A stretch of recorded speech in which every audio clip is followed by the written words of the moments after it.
이제 사도행전 87번째 강의 시간으로 사도행전 마지막 시간입니다. 마지막. 오늘 이제 거의 2년에 걸쳐서 사도행전 강의를 했어요.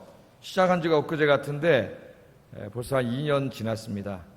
제가 맨 처음에 사도행전을 강의한 것은 새벽 예배.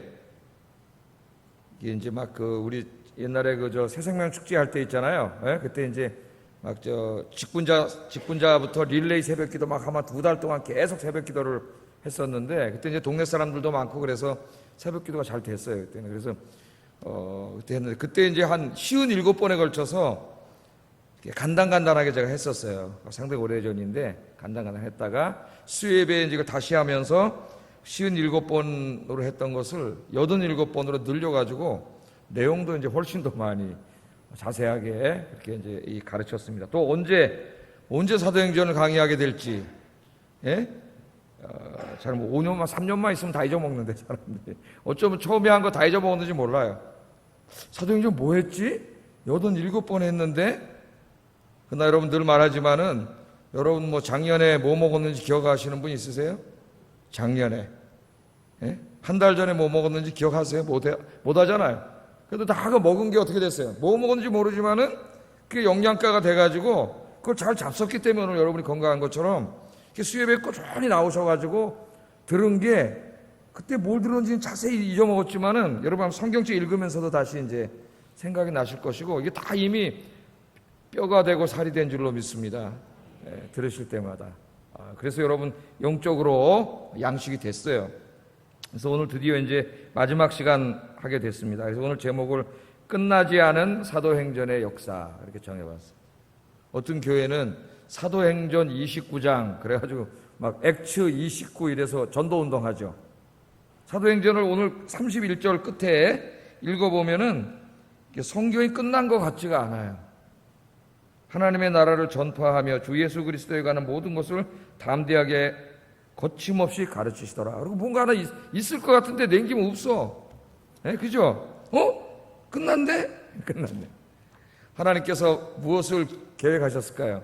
초대교인들의 이 복음에 대한 열정, 그들이 복음을 증거해서 전 세계로 복음을 증거하는 모습을 우리 여기까지 가르쳐준 이후에 이 나머지 뒷부분은 누가 감당해야 돼요? 누가 써나가야 돼요? 사도행전을.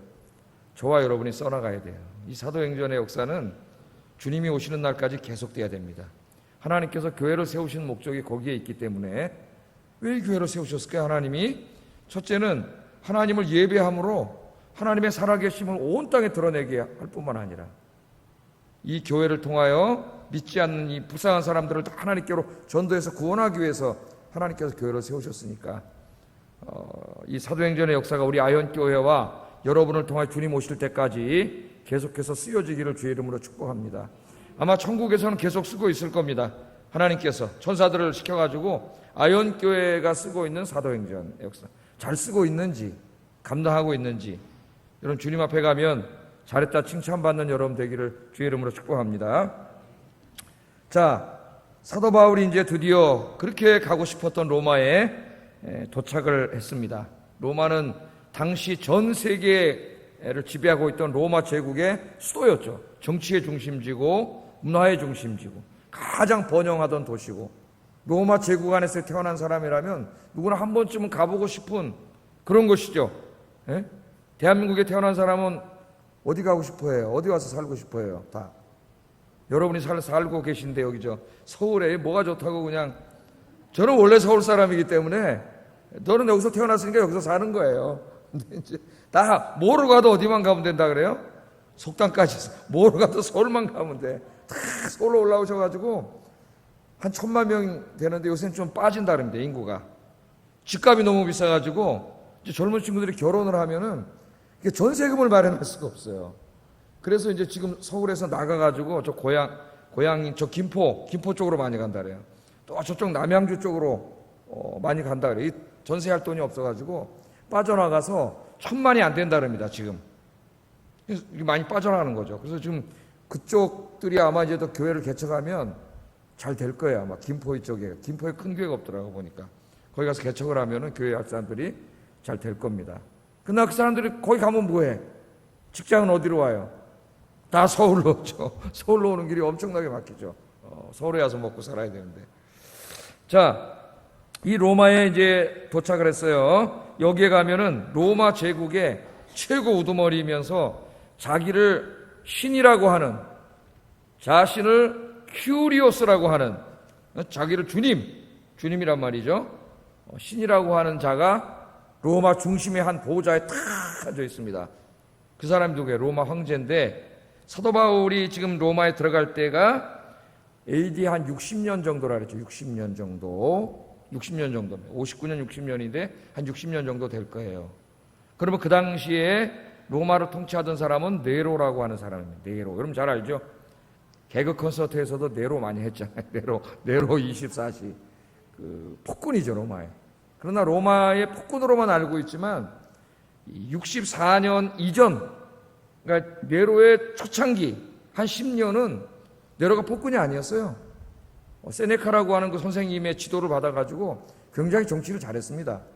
그러니까 이 사도 바울이 로마서를 쓸 때가 한 57년, 8년, 그리고 자기가 로마에 들어갔을 때가 한 60년. 이때는 네로가 기독교를 박해하고 폭정을 휘두를 때가 아니에요. 이때는 네로가 비교적 통치를 잘하고 있을 때입니다. 로마서를 읽을 때 우리가 그렇게 그걸 잘 알아야 돼요. 시대를. 왜 네로 같은 자를 사도 바울이 그 왕에게 복종하라 그러지? 우리가 그렇게 생각을 할 수 있어요. 그 잘 알아야 됩니다. 자, 그 황제가 거기 앉아 있고 이 대제국의 모든 지배 계급이 다 사는 곳이죠. 여기가. 이 로마가 얼마나 컸느냐? 제가 다시 한번 이 지도로 보여드리겠습니다. 지도로. 로마는 그냥 한 나라가 아니에요. 여기 시뻘건 게 다 로마예요. 예? 이거 보세요. 바울 당시에 로마입니다. 이게 한 나라예요. 자, 여기 저 잉글랜드부터 보이죠? 이 빨간색으로 된 거. 예? 이게 다 로마, 이게 한 나라라니까, 이게 다 한 나라예요. 그래서 원래 유럽은 한 나라였어요. 그래서 지금도 어떻게 해요? 자꾸 한 나라가 되려는 꿈을 가지고 있어. 그래서 지금 통화를 어떻게 해요? 유로라고 하는 화폐로 통일해가지고 한 나라가 돼서 유럽 연합 국가, 예? 한 나라인 전통이 있었기 때문에, 예? 이렇게 한 나라로 이렇게 존재할 수가 있어요. 화폐가 하나라도. 방대한 나라고, 지금 여기 이태리인데, 이태리의 여기 이제 중심은 로마에, 여기 로마에, 여기 이제 감옥에 죄수로, 재판을 기다리는 죄수로, 정치범으로 유죄 판결을 받으면은 사형이죠, 사형. 예? 사형당해요, 사형. 그 죄수로 가 있는 거예요. 자, 저 한 사람이 저기 죄수로 가 있는 저 사람이 이 방대한 로마 제국과 어떻게 보면 영적인 전쟁을 벌이는 거죠. 근데 이거 보세요. 믿음이 있는 성령 충만한 한 사람이 결국은 어떻게 했습니까? 이 로마 제국을 변화시켰어요. 로마 제국을. 엄청난 거예요. 물론 바울 살아생전에 다 변화시키진 않았지만은 바울이 돌아다니면서 교회를 세우고 복음을 증거하고 이렇게 해가지고 결국 이게 동력이 돼서 로마를 변화시켰는데, 기독교 전승에 의하면은 바울이 잉글랜드까지 갔다고 하는 전설이 있어요. 스페인까지 간 거는 우리가 확인이 되는데, 스페인까지. 이제 여기 로마에 있다가 스페인까지 가게 되는데, 잉글랜드까지 갔다는 전설이 있어요. 이쪽은 나중에 우리 여러분 역사에 보면 율리우스 시저가 있지 않습니까? 영어 발음으로는 시저고, 케사르라고 우리가 보통 그렇게 하는데, 대단한 사람이죠. 시오노 나나미의 로마인 이야기를 보면은 이 케사르에 대해서 무려 2권을, 16권 중에 2권을 쓰고 있어요. 정말 대단한 로마 제국을 만드는 건 대단한 사람입니다. 나중에 원로원에서 암살을 당하는데, 이 사람이 이 프랑스를 전부 점령해서 로마로 만든 사람이에요, 케사르가. 이 프랑스를 이 당시에는 갈리아라 그랬어요. 갈리아 지방. 그래서 지금 교보에 가면은 갈리아 전쟁기라고 하는 책이 9권인가로 돼서 나와 있어요. 이걸 시저가 전쟁하는 동안에 썼어요. 그래서 그 문장이 얼마나 수려한지 지금도 문학가들이 그 문장을 보고 감탄을 합니다. 이 시저는 왕이고 평생을 전투 현장에서 살았던 지휘가 아니에요. 그런데 이 문장 실력이 굉장히 수려하고 뛰어난 사람이에요. 이 사람이. 이 케사르가 어디까지 건너갔어요? 이 도보 해협이 여기. 프랑스하고 영국하고 제일 가까운 바다 여기 도보 해협인데, 이 도보 해협을 건너서 잉글랜드까지 가가지고 이 잉글랜드를 전부 로마로 만든 사람이 케사르예요. 그래서 영국의 수상인 윈스턴 처칠이 유명한 말을 했죠. 케사르가 도보 해협을 건넌 후에 비로소 영국의 역사는 시작됐다. 그리고 유명한 말을 했어요. 물론 거기도 영국 원주민들이 살고 있었지만은 그 전까지는 야만인의 삶을 살았고, 시저가 지나가서 저기를 도보해협을 지나서 영국을 개척한 다음에 영국이 드디어 세계 역사에 드러나게 됐다는 유명한 말을 하게 됐습니다. 그러니까 이게 지금 로마가 방대한 제국인데 하나님께서는 이 바울이라고 하는 한 사람, 복음의 열정에 불타고 있는 바울이라고 하는 한 사람 통해서 이 로마 제국 전역을 복음으로 변화시킬 하나님은 계획을 가지고 계셨어요. 제가 요새 그 욥기를 이렇게 읽으면서 이제 계속 욥기가 너무 어려워가지고 읽으면서 이제 제가 묵상을 하고 공부를 하고 있는데, 신학책을 읽고 이렇게 하면서 욥기를 이제 지금 요새 읽는 부분이 이제 마지막 하나님께서 욥에게 대답해 주시는 부분이에요. 욥이 계속 하나님 앞에 질문하잖아요. 내가 하나님 앞에 무슨 죄를 졌길래 내가 이렇게 고통을 당합니까? 의인인 내가 이렇게 고통을 당하면 하나님의 정의는 어디 있습니까? 도대체 하나님 좀 나에게 찾아오셔서 좀 내게 답변을 해주세요. 내가 너무 모르겠습니다. 여기에 대해서. 욥이 막 그러지 않습니까? 그 나중에 하나님이 찾아오셨을 때 욥의 질문에는 답하지 않습니다. 대꾸도 안 하세요. 하나님이 갑자기 폭풍 가운데 나타나셔가지고 하나님이 창조하셨을 때, 우리 창세기 요새 배우고 있는데, 하나님이 창조하셨을 때 그 땅에 기초를 놓을 때부터 다 설명을 하시고, 거기 뭐 하늘의 번개와 구름과 비와 별과 달과 이 땅에 다니는 동물들에 대해서 다 얘기하시면서, 내가 이걸 만들 때 네가 어디 있었느냐? 네가 이 모든 이 우주의 구조에 대해서 네가 아느냐? 이 동물들이 언제 산란을 하고 언제 아이를 갖고 임신을 하고 언제 새끼를 낳고 이런 걸 네가 아느냐? 계속 하나님 물어보세요. 전부 우리가 대답할 수 없는 것들이에요. 그 하나님 왜 이렇게 물어보시느냐? 우리는 내가 알고 있는 요만한 정의관, 그런 걸 가지고 모든 것을 판단하려고 하는데, 심지어는 하나님까지 판단하려고 해요. 욥기가 가르쳐준 하나님은 뭐냐면은, 우리는 하나님이 이 우주, 이 지구는 우주가 먼지도 안 되잖아요. 이 우주 만물을 창조하신 그 광대하신 하나님이 우주 만물을 창조하셨을 때 그 하나님의 창조의 그 어떤 그 계획, 거기에 대해서 우리는 알 수가 없죠. 우리는 알지 못해요. 먼지만 못하는 우리가 하나님의 그 오묘한 계획과 디자인과 섭리를 우리가 다 알지 못한다는 거예요. 욥기의 주제는 제가 읽어보니까, 인간은 하나님의 지혜를, 하나님의 뜻을 다 알 수 없음. 그러니까 함부로 얘기하면 안 됨. 하나님이 그 우주 만물을 창조하신 하나님이 그 하나님의 지혜로 하나님의 계획을 다 이루어가고 계셔요. 그러니까 지금 여기 이때도 이 감옥에 갇혀있는 이 죄수 한 사람을 통해서 하나님은 이 유럽을 다 변화시키고, 변화된 유럽을 통해서 미국을 변화시키고, 미국을 통해서 대한민국까지, 이 조선 땅까지 이렇게 복음이 들어와가지고 이 많은 교회가 세워지고 이 구원을 시킬 것을 하나님은 이미 다 이 계획을 가지고 계세요. 그 계획을 누가 알았을까? 아무도 몰라. 우리는 감히 생각할 수도 없죠.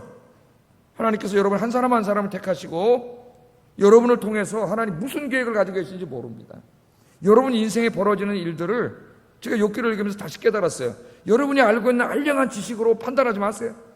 내가 다 이해하지 못한다 할지라도 내가 이해할 수도 없어요. 내 인생에 일어나는 모든 일들을. 어떤 건 이해할 수 있지만 어떤 일은 도저히 내가 이해할 수가 없는 일들이 벌어져요, 인생에. 그러나 하나님은 그 모든 일들을 통하여 우리가 도저히 이해할 수 없는 놀라운 계획과 섭리와 뜻을 가지고 계신 줄로 믿습니다. 그래서 우리 하나님 앞에 항상 어떻게 해야 돼요? 하나님이 내 인생 행하시는 모든 일은 항상 예스라리, 예스. 바울이 그랬죠? 하나님 모두 예스밖에 없어. 노가 있을 수가 없어요. 그러니까 여러분 함부로 말하고 불평하고 원망하고 그러지 마세요. 이스라엘 사람들이 광야길에 그러다 다 망했잖아요. 하나님이 가지고 계신 그 엄청난 뜻, 이스라엘 백성을 가나안 땅에다 데려다 놓고 그 이스라엘을 열방의 빛이 되게 하셔서 온 세상을 구원하려고 하는 그 뜻을 깨닫지 못하고 물 조금 없다고 또 비판, 먹을 거 없으면 또 하나님 원망, 뭐 햇빛 따가우면 또 하나님 원망하고. 우리하고 어찌 그렇게 닮았는지. 원망하고 불평하다 망한 민족이 이스라엘 민족이에요. 하나님의 선하신 뜻을 자기가 어떻게 다 안다고. 우리를 향하신 하나님의 뜻은 다 선한 뜻인 줄로 믿습니다. 그래서 바울이 이 바울 죄수한 사람을 통하여 이 아까 이 지도를 계속 펴놓으세요. 이 로마 제국 전체를 하나님께서는 구원하실 계획을 가지고 계셨고, 역사가 아놀드 토인비는 유명한 말을 했는데, 바울을 싣고 떠났던 이 배는, 우리가 다 배웠죠? 바울 한 사람을 태우기 간 게 아니라 유럽을 태우고 갔다. 그런 유명한 말을 했습니다. 오늘 유럽이 기독교 국가가 되고 기독교 문명이 거기에 자리 잡게 되고 2000년 동안 이 복음이 가득한 곳으로 된 것은 바울 한 사람으로 시작된 바울.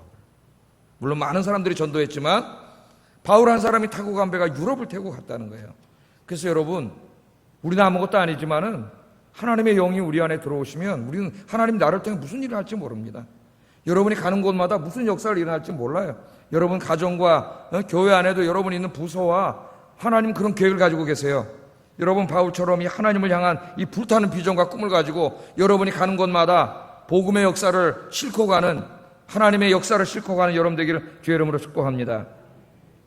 자, 그렇게 바울은 드디어 로마에 도착을 했죠. 바울의 마음은 복음에 대한 열정과 이 로마 제국을 복음으로 변화시키기 위한 그 꿈을 가지고 있습니다.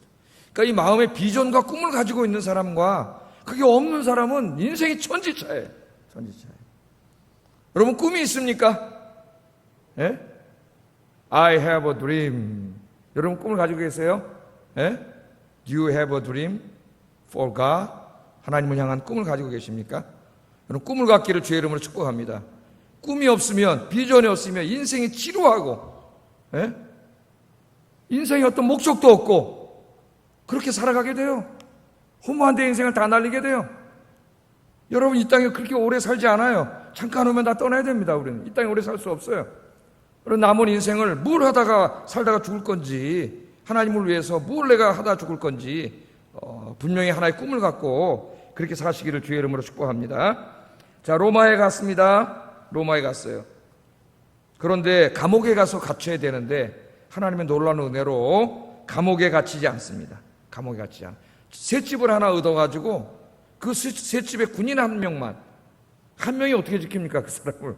형식적인 거죠. 군인 한 명만 배당을 해줘가지고 셋집에서 자유를 줬어요. 그러니까 지금으로 말하면 가택연금이라 그러죠. 가택연금.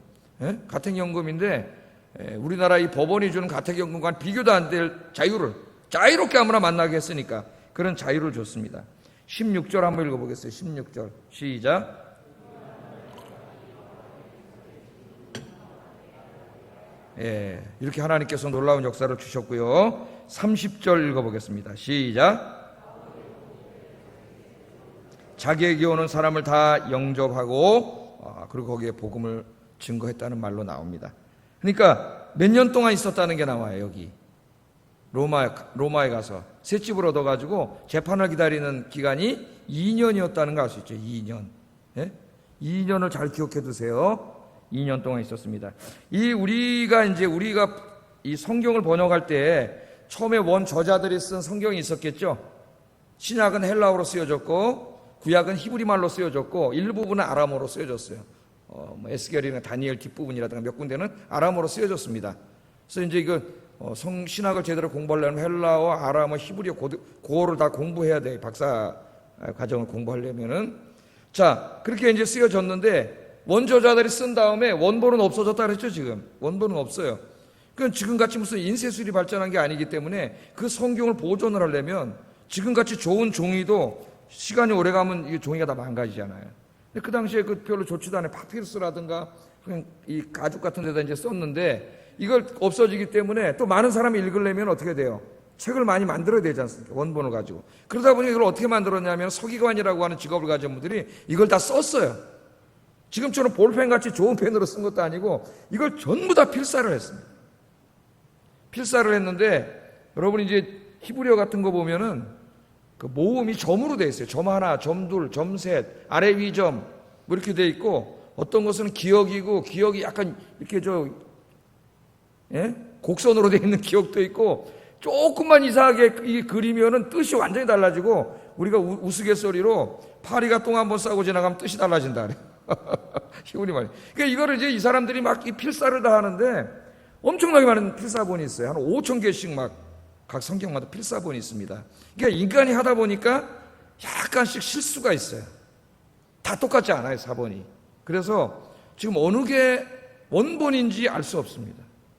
근데 이것을 이제 공부해가지고 어느 것이 원본에 가까운가 이걸 연구하는 분들이 있어요. 그 텍스트 크리티시즘이라고 해서 본문 비평하는 사람들이 우리나라에는 거의 뭐 그 한 사람이 없는데, 한 사람 신현우 교수라고 이제 총신교수로 있다가 뭐 쫓겨났다 그래. 난 진짜 답답해 미치겠어요, 총신을 보면.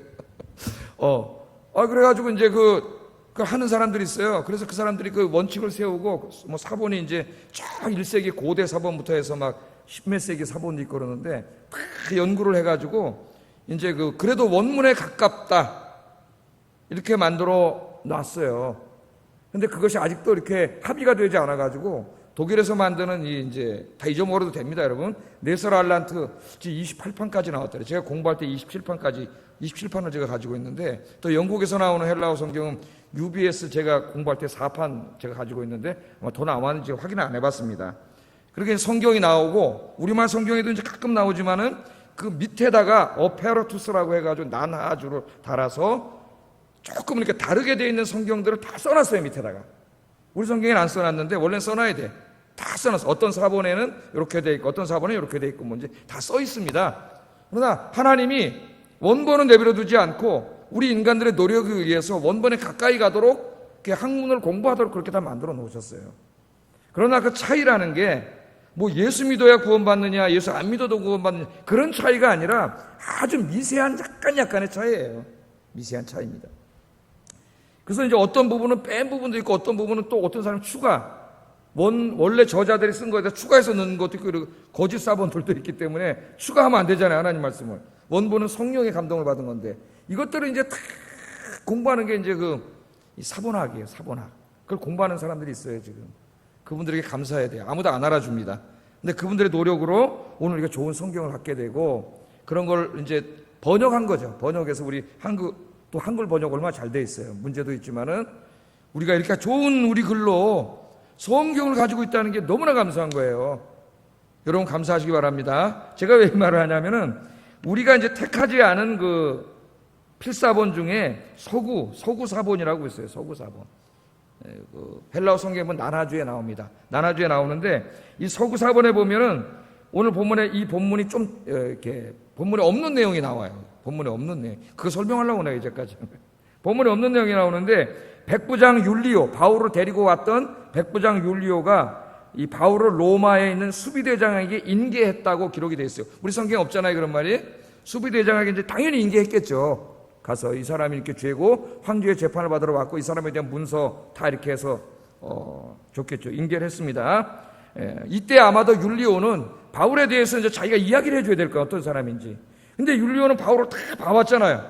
데리고 올 때 쭉. 그래서 율리오는 바울을 죄수로 생각하지 않았다 그랬죠.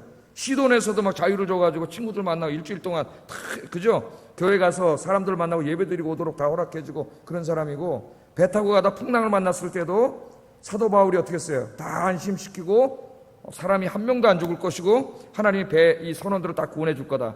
바울이 말한 대로 다 됐고, 저 멜리데 섬에 몰타에 도착했을 때에도 어떻게 뱀이 나와서 탁 독사가 물었는데도 바울이 탁 쳐버려. 그 다음에 추장 아버지가 이질에 걸려서 죽어가는 것도 살려주고, 3달 동안 수많은 병자들을 고쳐주고, 이걸 누가 다 봤어요? 백부장 율리오가 다 봤죠. 그러니까 이제 수비대장에게 인계해 줄 때 이런 얘기를 다 했겠죠. 다 했을 거예요. 그래서 수비대장이 바울이 어떤 사람인가를 다 알고 있었을 겁니다. 그리고 또 이 서구 사본에 보면은 사도 바울이 이 수비대장에게 요청한 내용이 나와요. 우리가 쓴 사본에는 안 나오는데 요청한 내용이 나오는데, 뭐라 그러냐면은 수비대 바깥에서 거할 자유를 좀 주십시오, 나에게. 이게 요청했다는 얘기가 나와요, 서구 사본에. 우리는 서구 사본을 번역하진 않았습니다. 서구 사본에 이렇게 나와요.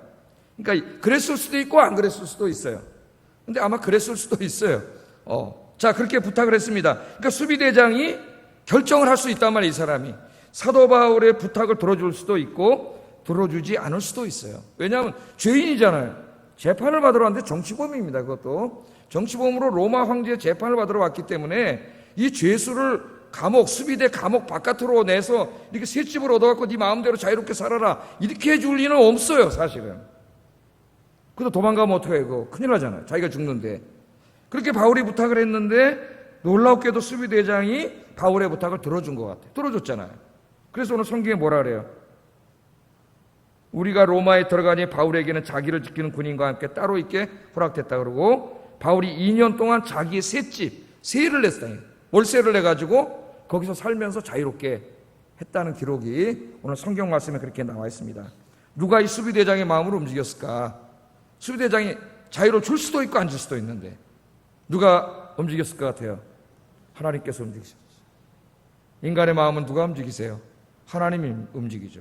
죄인이 바깥에 나가서 새 집을 얻어가지고 2년을 자유롭게 살 수는 없는 일인데 하나님께서 자유를 주셨어요. 바울에게. 왜 주셨을까요?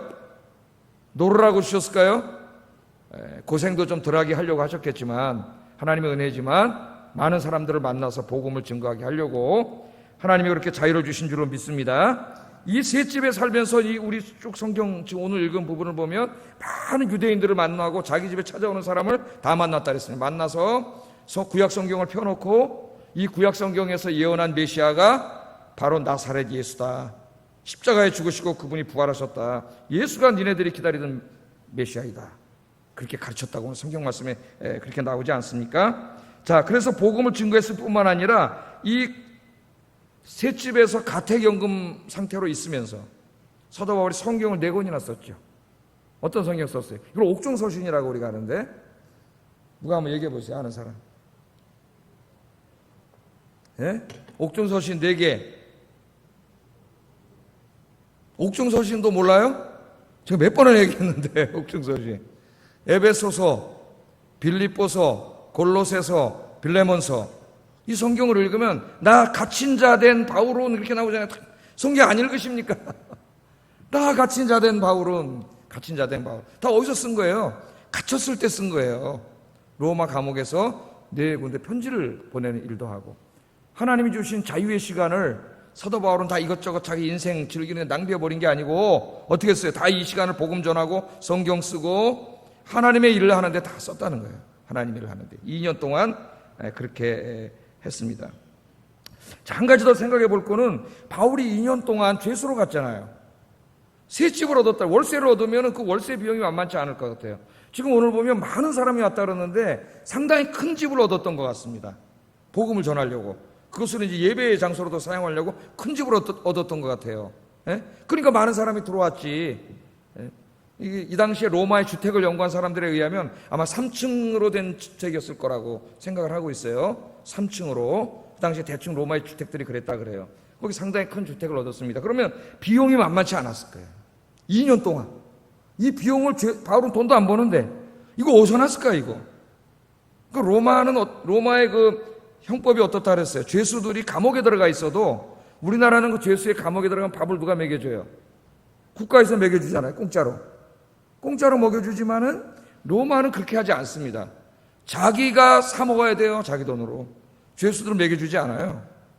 그러니까 누가 부양하는 사람이 있어야 돼. 감옥에 들어가 있을 때. 암 집어넣어주면 감옥에 굶어 죽는 거예요. 그냥. 근데 이게 지금 더더군다나 세를 얻었는데 이 세값과 그 또 많은 사람들이 오가면은 그 비용이 들고 이걸 다 어떻게 됐을까? 이런 누가 됐을 것 같아요? 이제 단서가 몇 개 있는데 첫째는 빌립보 교인들이 여기에 대한 그 헌금을 걷어서 보내줬다는 것이 빌립보서에 나오죠. 빌립보서는 어디서 썼다고요, 바울이? 여기서 썼잖아요, 로마 감옥에서. 거기에 대해 감사하는 글이 나와요, 빌립보서에. 빌립보서 4장 18절, 19절 한번 읽어보겠습니다. 시작.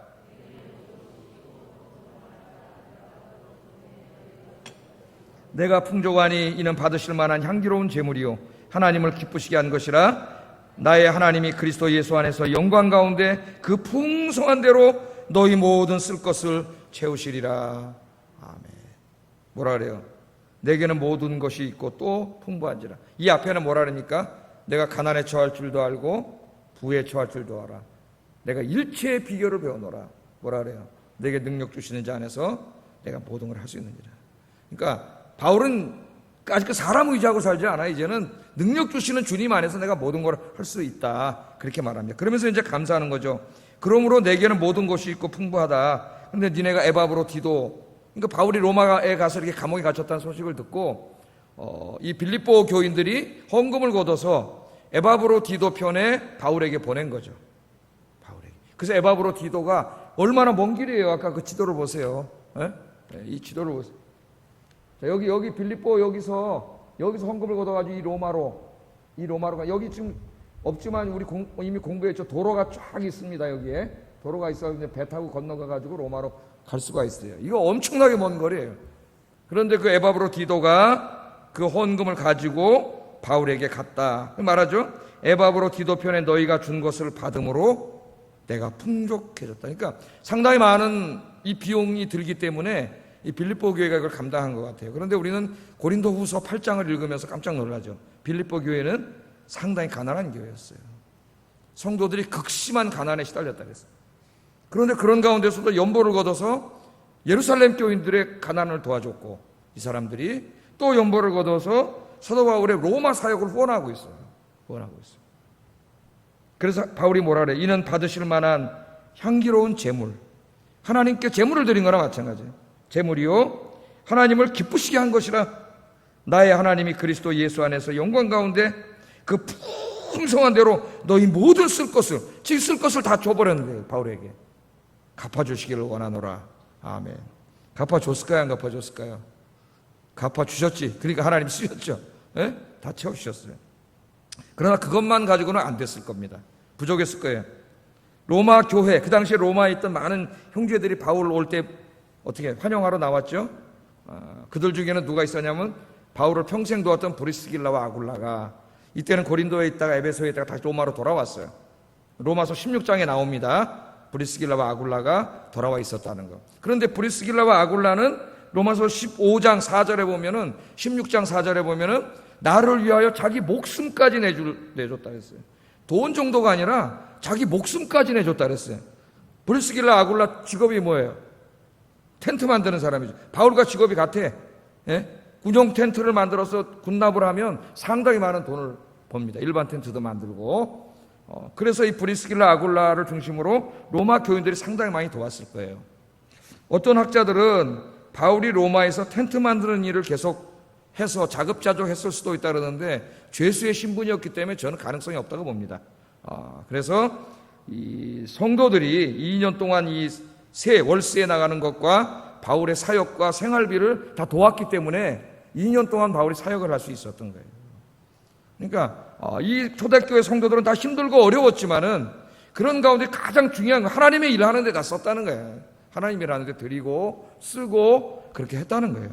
하나님께서 우리에게 많은 것을 주셨어요. 예? 재물도 주셨고 건강도 주시고 시간도 주시고 재능도 주시고 많이 주셨습니다. 여러분들은 그거 어디다 다 쓰고 계세요? 어디다가? 하나님을 위해서 쓰고 있습니까? 하나님께 드리고 있습니까?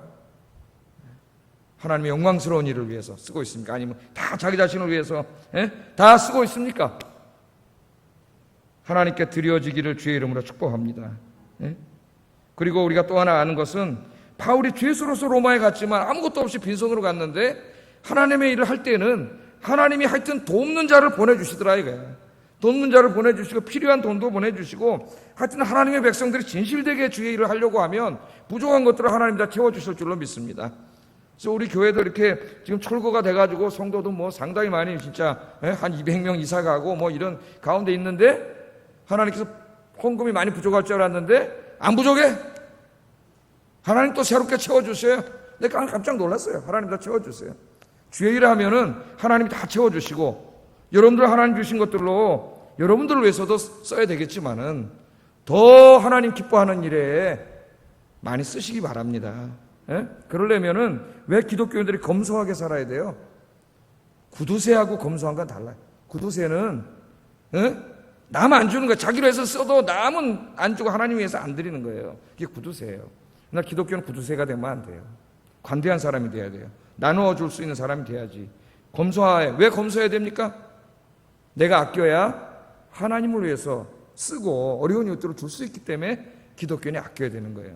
자기를 위해서는 펑펑 쓰고 자기 가족, 자식들까지는 펑펑 쓰는데 하나님과 이웃을 위해 쓰지 않는다면은 우리는 하나님의 부끄러운 삶을 살고 있는 겁니다.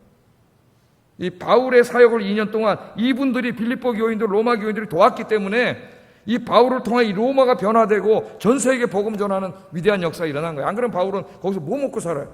셋집에 어떻게 살아? 월세 한 달 내고 쫓겨나면 어디가 있어요? 다시 감옥에 들어가야지 뭐. 갈 데가 없는데 어떻게 하겠어요? 그러니까 여러분들이 하나님을 위해서 내지 않고 쓰지 않으면 하나님의 일은 일어날 수가 없어요. 할 수가 없어요. 그래서 여러분들 남은 생에 더욱더 하나님을 위해서 여러분 몸과 마음과 재물과 시간과 모든 것들을 드릴 수 있기를 주의 이름으로 축복합니다. 자, 바울은 이렇게 성도들의 도움을 받으면서 이 셋집을 하나 얻어가지고 뭐 아무나 만나는 자유를 줬으니까요. 한 사람이 지켰으니까 뭐가 지키나 마나한 거죠. 예? 많은 사람들을 만날 수 있었는데 아침부터 저녁까지 매일 만났다 그랬어요. 아침부터 저녁까지. 점심 먹을 시간도 아마 없지 않았을까 하는 생각이 들어요. 아침부터 저녁까지 계속 만났어요. 우리 마가복음에 보면 예수님과 제자들이 복음을 전하고 병을 고치고 하나님의 일을 했는데 밥 먹을 시간도 없었다 그랬어요. 밥 먹을 시간도. 예? 그렇게 열심히 주의 일을 감당했다는 거예요. 자, 그래서 먼저는 바울이 유대인들, 자기 동족들에게 복음을 전하려고 굉장히 노력한 게 오늘 본문에 나와요. 23절 읽어보겠습니다. 시작.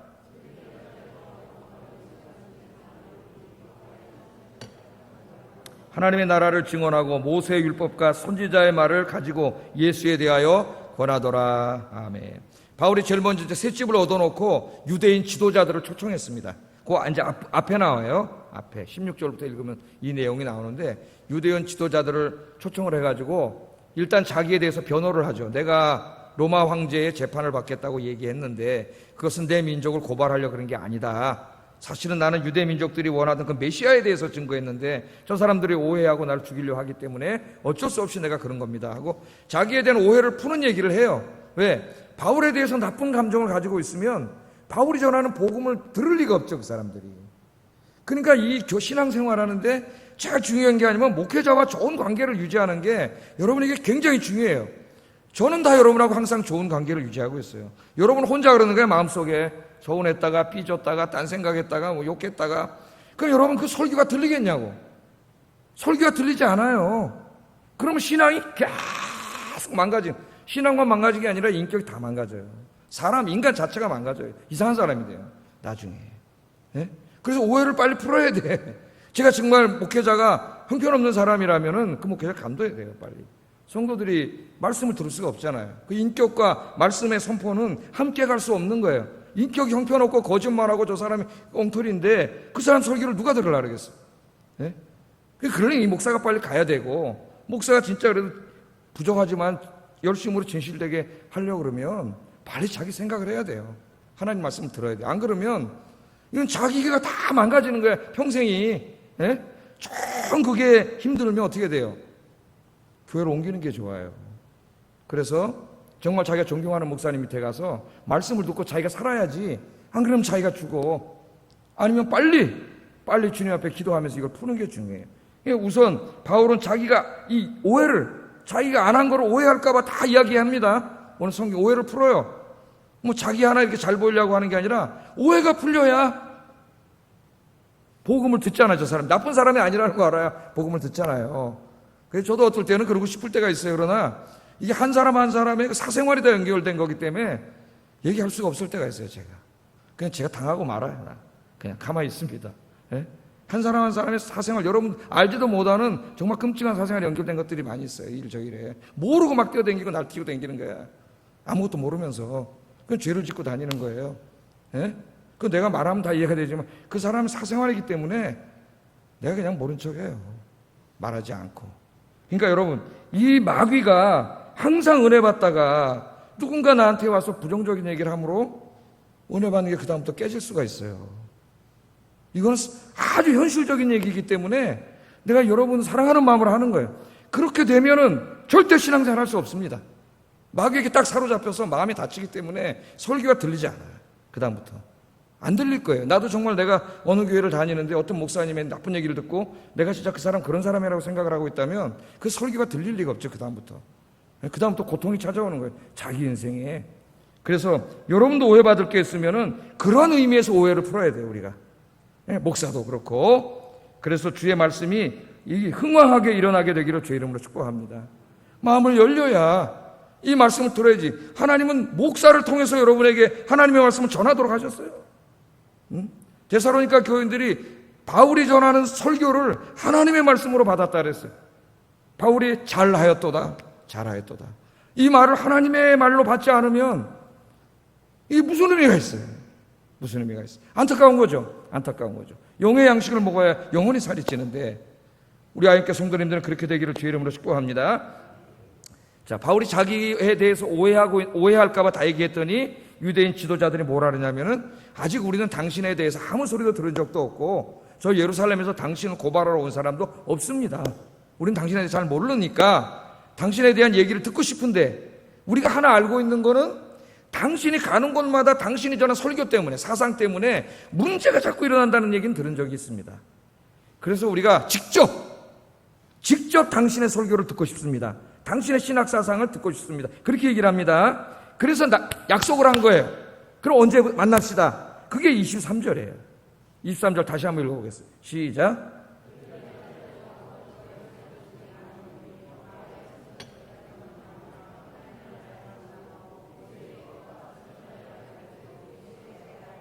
아멘. 그래서 그들이 날짜를 정하고 이제 그날 유대인의 지도자들이 그 유대인 회당들이 많잖아요. 로마는 큰 도시이기 때문에 몇 개가 있었어요. 그 회당들에 있어서 다 그 지도자들을 불러 모은 거예요. 지도자들에게 오해가 있으면 일단 안 되니까 다 불러서 이 얘기를 하고 이제 그들에게 뭘 듣고 싶다 그랬어요? 당신의 신학 사상을 듣고 싶다 그랬잖아요. 당신의 메시아 사상을. 그래서 사도 바울이 어떻게 따랐어요? 이걸 이제 다 설교에 따랐어요. 계속 이제 하나님 말씀을 설교하는데 뭘 가지고 강론했습니까? 모세 율법과 선지자의 글을 가지고 했다 그랬어요. 그러니까 구약 성경이죠. 그때는 신약 성경이 없었으니까 구약 성경을 펴놓고 뭘 설교한 거예요? 유대인들한테 십자가에 죽은 나사렛 예수가 바로 당신들이 기다리던 그 메시아입니다. 율법과 선지자가 예언하던 그 메시아입니다. 그걸 어떻게 하느냐? 그분이 죽은 지 4일 만에 다시 부활하셨습니다. 그분이 바로 여러분이 그렇게 기다리고 소망하던 바로 그 메시아여 구원자입니다. 그렇게 성경을 펴놓고 가르쳤다는 거예요. 그래서 제가 이걸 읽으면서 구약을 읽는 방법을 좀 새롭게 해야 되지 않나 제 생각 그런 생각을 가졌습니다. 그렇게 얘기했죠. 그랬더니 유대인 지도자들과 많은 유대인들이 바울의 설교를 듣고 바울의 성경 강해를 듣고 어떤 태도를 보였어요? 24절 25절 앞에 보면 읽겠습니다. 시작.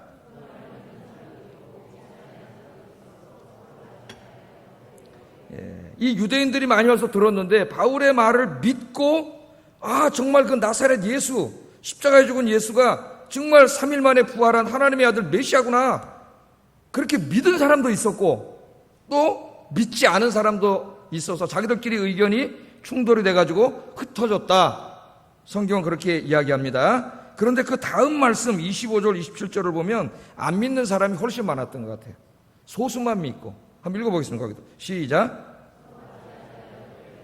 바울이 한 말로 이르되 성령이 선지자 이사야를 통하여 너희 조상들에게 말씀하신 것이 옳도다 일러스되 이 백성에게 가서 말하기를 너희가 듣기는 들어도 도무지 깨닫지 못하며 보기는 보아도 도무지 알지 못하는도다.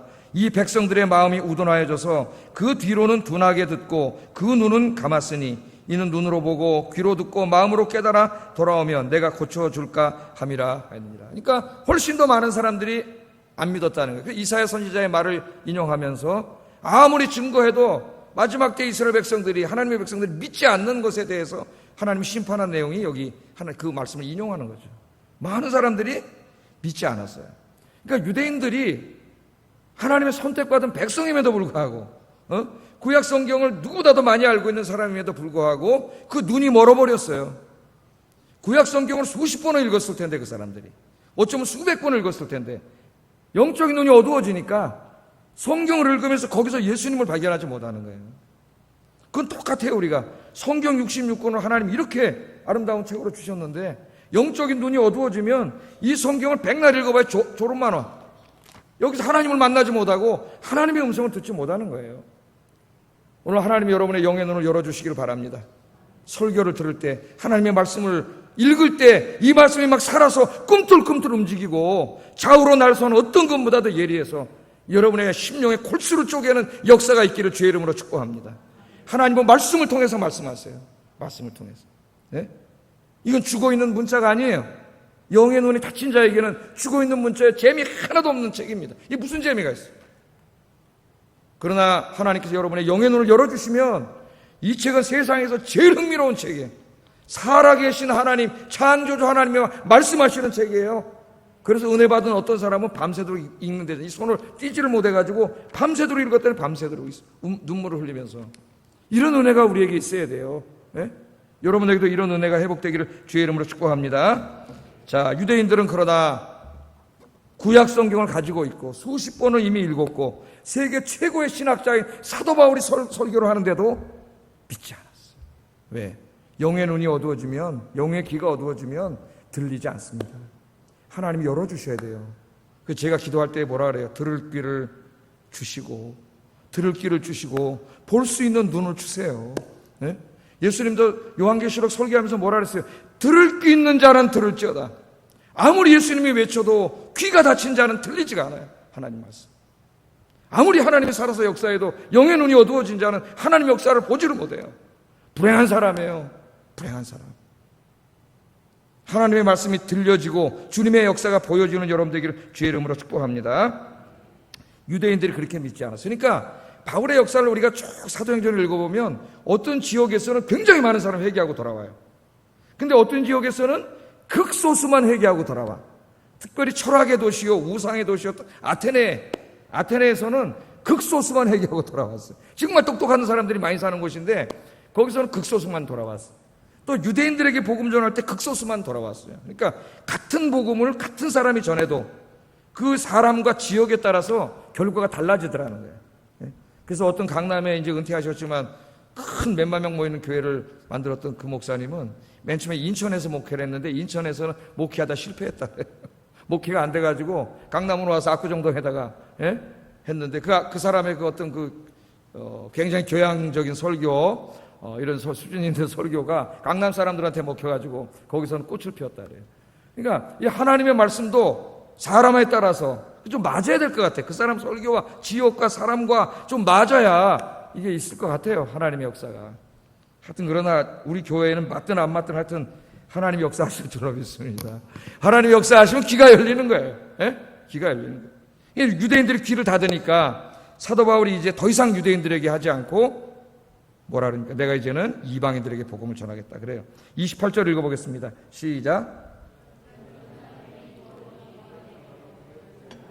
그들은 그것을 들으리라 하더라. 그래서 로마에서 이제는 더 이상 유대인들에게 신경 쓰지 않고 로마인들 불러다가 복음을 전하는데 30절 31절 읽어봅니다. 시작.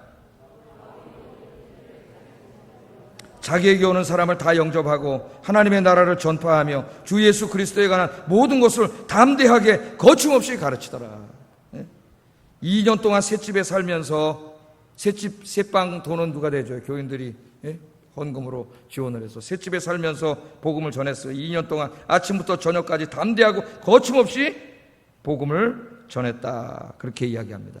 근데 하나 또 생각하는 게 아니 어떻게 재판을 받으러 갔는데 2년 동안 재판을 안 받고 2년 동안 재판을 안 받고 이렇게 있을 수가 있는가 그런 생각을 하잖아요. 2년 동안 원래 빨리빨리 재판이 이루어져야 되는데 설명하는 여러 가지 설명이 있지만은 아마도 이 재판 중요한 재판이 많이 밀려 있었기 때문에 뒤로 밀린 것 같아요. 별로 중요하지 않은 재판은 자꾸 뒤로 밀리잖아요. 그 우리나라도 어떤 거 재판에 해부되면은 그 재판이 별로 중요하지 않은 재판은 막 1년, 2년, 3년 돼도 재판도 안 하고 있어요. 계속 결의만 돼 있고. 그렇게 그 기간이 됐는데 아마도 여기도 하나님이 역사한 게 틀림없습니다. 빨리 재판 받으면 어떻게 되는 거예요? 2년 동안 하나님이 셋집에 자유롭게 있으면서 재판을 안 받게 해줘가지고 2년 동안 이 로마에 거하면서 많은 사람들에게 복음을 전했어요. 31절 읽어봅니다. 시작. 거침없이 전해서 로마의 교회들도 든든히 하고 로마의 복음을 증거했다. 그렇게 나옵니다. 자, 사도행전은 여기서 끝이에요. 그러니까 사도행전까지만 읽으면 그 이후에 바울이 어떻게 됐는지 알지 못합니다. 그 이후에.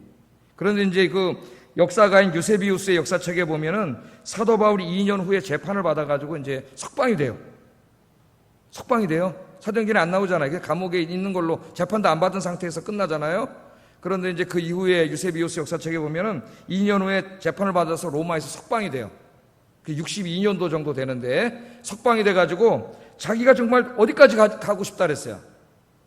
서바나, 스페인, 땅끝. 그 당시에 사람들이 지리관으로는 땅끝이죠. 스페인까지 가서 복음을 전하고 다시 돌아와가지고 저 소아시아에 있는 에베소 교회, 거기 가서 다시 교회를 든든히 하고, 또 지금 저 빌립보 교회가 있는 마케도니아, 데살로니가 빌립보 교회가 있는 마케도니아로 와가지고, 지도를 한번 다시 보세요. 사도행전에 없는 바울의 역사입니다. 지금 오늘 마지막 시간이기 때문에 다 공부하는 거예요. 자, 로마에서 석방이 돼가지고 자기가 너희들의 도움을 받아서 어디로 간다 그랬어요? 스페인에 가가지고 이 스페인에 가서 복음을 전하고, 다시 돌아와서 소아시아 지역, 이 터키에 와서 이 에베소 지역에서 복음을 전한 다음에 다시 마케도니아로 가서 빌립보, 데살로니가 교회, 이 지역에 사도 바울이 복음을 전했습니다. 기독교 전승에 의하면은. 여기서 복음을 전할 때가 AD 64년인데, 그때가 뭐한 날이냐면 네로가 이제 미쳐가지고 로마에다 불을 질러 버렸어요. 이 네로는 지가 무슨 예술가라고 착각을 가지고 있었는데 로마 시가지가 마음에 들지가 않아.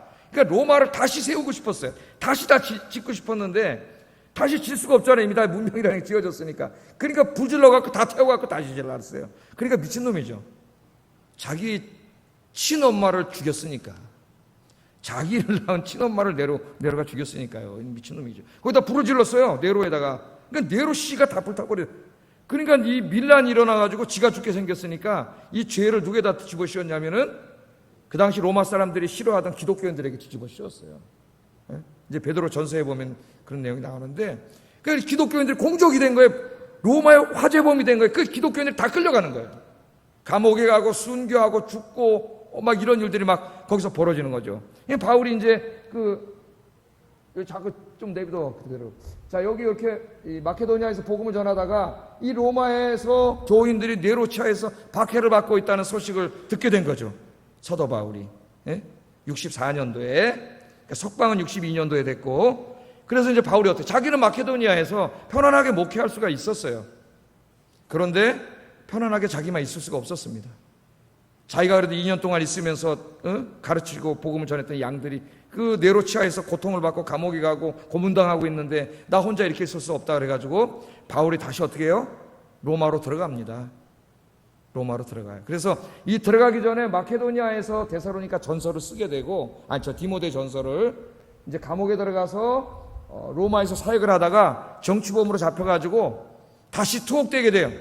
그게 로마의 2차 투옥입니다. 2차 투옥. 2차 투옥은 사도행전에 안 나오죠. 그 2차 투옥 됐을 때 쓴 성경이 바울의 마지막 성경이에요. 디모데 후서.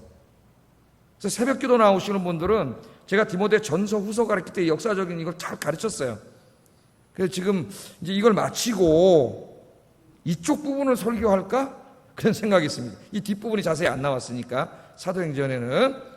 그래서 바울이 저기 다시 들어가서 복음을 전하다가 정치범으로 다시 붙잡혀가지고 이제 감옥에 갇히는데, 이때는 무슨 가택연금이 아니라 로마에서 제일 험악한 감옥에 갇혀요. 정말 로마의 정치범들이나 흉악범들이 갇히는 저 로마 외곽에 있는 산속에 누구도 찾아갈 수 없는 그런 감옥에 갇히게 되고, 이제 거기서 겨울을 나면서 결국 순교하게 됩니다. 바울이 참수당했다 그래. 참수. 목이 잘려서 이제 사도 바울이 이렇게 순교를 하게 돼요. 그때 이제 쓴 성경이 이 바로 디모데 후서예요. 디모데 후서. 바울의 유언과 같은 성경인데, 이 디모데 후서를 보면은 이때 바울의 상황을 어느 정도 알 수가 있어요. 디모데 후서를. 그러니까 여러분 성경을 제대로 공부하면 굉장히 재밌어요. 성경이. 그리고 성경 이야기는 어떤 무슨 동화가 아니잖아요. 실제로 2000년 전에 그 지역에 살았던 그 역사적 현장에 실존하고 있던 그 사람이 거기서 하나님을 만나고 박해를 받고 전도를 한 바로 그 이야기잖아. 그 이야기. 그래서 내가 역사적으로 얘기하는 거예요. 여러분에게. 그 디모데후서에 보면은 바울이 나중에 이제 그 감옥에 갇혀서 재판을 기다리고 있는데, 또 재판을 기다리는 거죠. 근데 거기서는 이제 유죄 판결을 받고 죽습니다. 목 잘려서 죽는데, 자, 디모데후서 4장 10절 11절에 보면 이런 얘기를 해요. 읽어보겠습니다. 시작.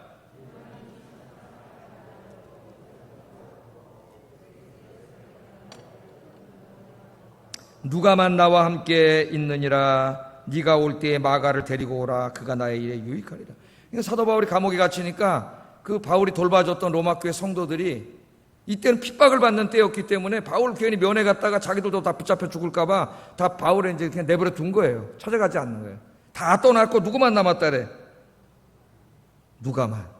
그러니까 여러분, 이 누가가 얼마나 신실한 사람인가 보세요. 로마까지 갔다가 바울과 계속 동행을 하다가 이 마지막 험난한 감옥에서 죽을 날을 기다리는 이 바울을 옥바라지하고 끝까지 옥바라지한 사람이 누구예요? 누가예요, 누가. 그리고 이제 마가를 보내달라 그러잖아요. 예? 그래서 마가가 나중에 오게 되고 로마에 와서 마가가 사역을 하게 되고 바울이 순교한 다음에 베드로도 나중에 로마에 와서 선교를 하게 돼서 베드로의 통역으로, 베드로는 헬라어를 못하니까 통역을 하면서 로마 사역을 하다 베드로 죽은 다음에 베드로의 가르침을 기억해서 쓴 성경이 마가복음이라 그래요. 신학자들이 그렇게 이해를 하고 있습니다. 자, 누가 만났고 다 떠났어. 그 많은 교인들이 한 사람도 찾아오지 않아. 감옥에 있는데. 그런데 디모데후서를 보면은 그 사람들을 나무라지 말라 그래요. 다 바울이 이해합니다. 연약하기 때문에, 두렵기 때문에 안 오는 걸 뭘 그걸 어떻게 하겠냐. 인간이 연약해서 그러는 걸. 그러나 누가는 나와 함께 있었다. 그렇게 이야기를 합니다. 디모데후서 4장 16절에 보면 내가 처음 변명할 때 나와 함께한 자가 하나도 없고 다 나를 버렸으나 그들에게 허물을 돌리지 않기를 원합니다.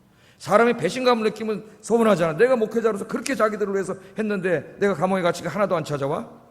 그럼 사람이 어때요? 서운하죠. 그러나 바울은 그들을 허물하지 말라 그래. 내버려 두라는 거예요. 살으려고 두려워서 그런 걸 어떻게 하느냐. 내버려 둬라. 그렇게 이야기합니다. 그러면서 이 디모데후서를 보면 눈물이 나요.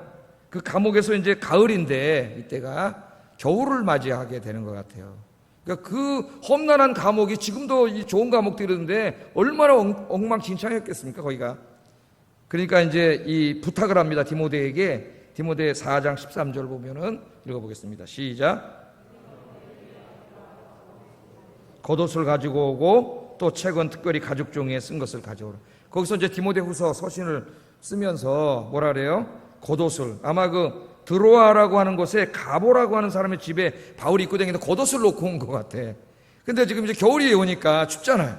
겨울을 감옥에서 나야 되는데, 그러니까 좀 겉옷을 그거 좀 올 때 갖고 오라 그래. 거기서 겉옷을 좀 갖다 주고, 좀 성경책을 내가 없으니까 성경책을 하나 좀 갖고 오니라. 그러면서 책은 특별히 가죽 종이에 쓴 것을 좀 가져와라. 그러니까 뭐 하려 그래? 감옥에서 성경 연구하려고. 예? 이 삶을 보세요. 감옥에서 바울은 잠시 후에 자기가 죽는다는 거 알고 있습니다.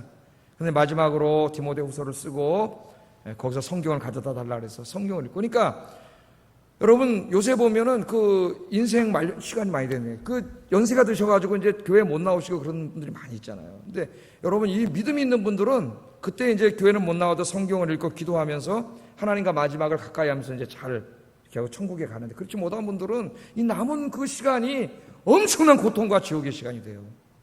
여러분 두려운 시간이 됩니다. 아무도 안 찾아옵니다. 그때는. 예? 그러니까 믿음이 있어야 돼. 바울은 지금 좀 있으면 죽는 거 알면서도 죽으면 뭐 하나님 나라 가는데 뭐. 예? 그냥 죽기 전까지 뭐 하는 거야? 전도하고 성경 연구하려고 성경책 좀 가져다 달라. 그렇게 얘기해요. 바울은 이미 죽는 거 알죠? 디모데후서 4장 6절 8절 그 유명한 말씀 읽어보겠습니다. 시작. 나는 선한 싸움을 싸우고 나의 달려갈 길을 마치고 믿음을 지켰으니 이제 후로는 나를 위하여 의의 면류관이 예비되었으므로 주고 뒤로 오신 재판장이 그날에 내게 주실 것이며 내게만 아니라 주의 나타나심을 사모하는 모든 자에게로니라. 전제와 같이 내가 벌써 부어지고 포도주 제사라 그랬죠. 마지막에 다 동물 제사를 지난 다음에 포도주를 쏟아 붓습니다. 유대인들이 전적인 헌신을 말하는 거예요. 전적인 헌신. 전제를 쏟아 붓듯이 내 인생을 이제 좀 있으면 죽는데 이제 하나님께 다 쏟아 부었다는 거예요. 그렇게 얘기하고 죽을 수 있기 바랍니다. 내 인생을 주님을 위해 다 쏟아부어, pour out, 다 쏟아부었다는, 다 쏟아부어. 이제 하나님 나에게 의로운 면류관을 준비해 주셨는데, 이건 나한테만 주는 게 아니고 나처럼 자기 인생을 주님을 위해 다 쏟아부은 사람에게 하나님 다 주실 것이다. 주실 것이다. 그렇게 얘기하잖아요. 그리고 디모데후서 4장 18절 읽어보겠습니다. 시작.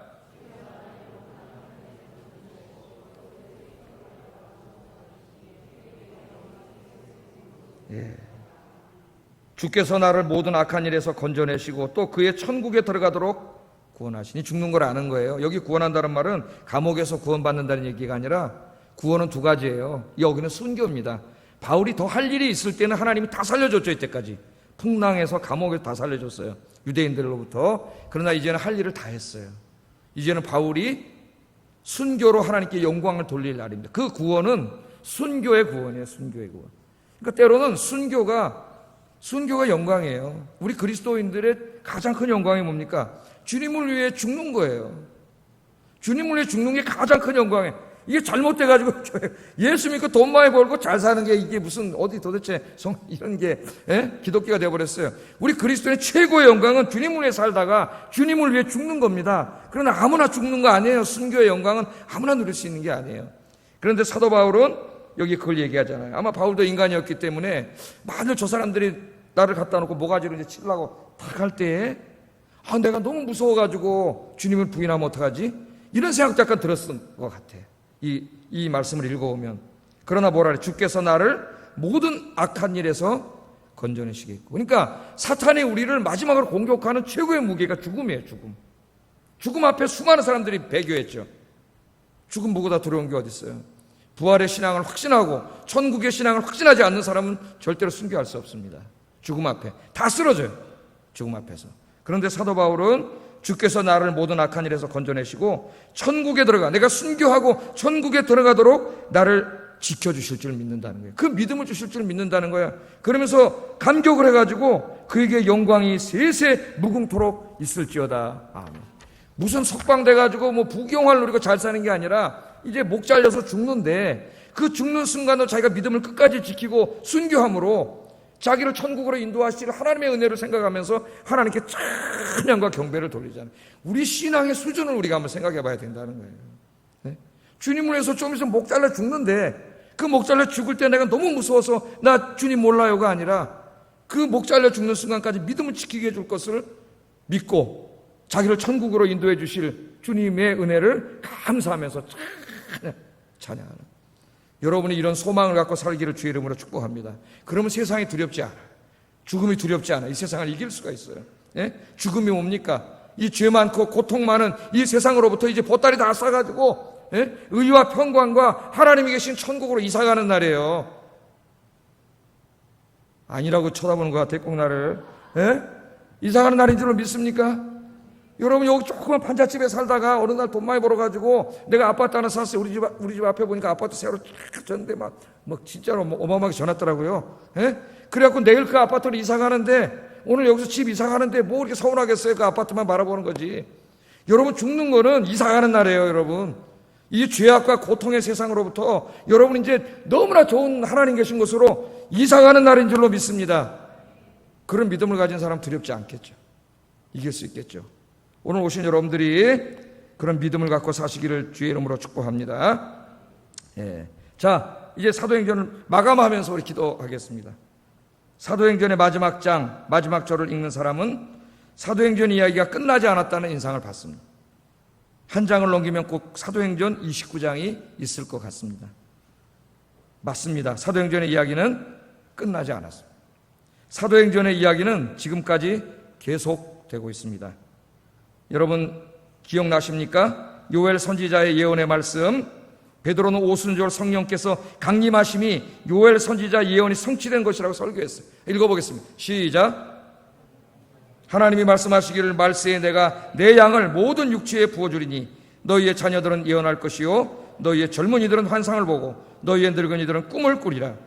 오순절 성령 세례를 받고 성령 충만한 사람들의 가슴은 하나님께서 그들의 가슴에 심어주신 꿈과 환상으로 가득 찼습니다. 땅끝까지 이르러 복음을 전할 꿈과 교회를 세울 환상으로 가슴이 뛰었습니다.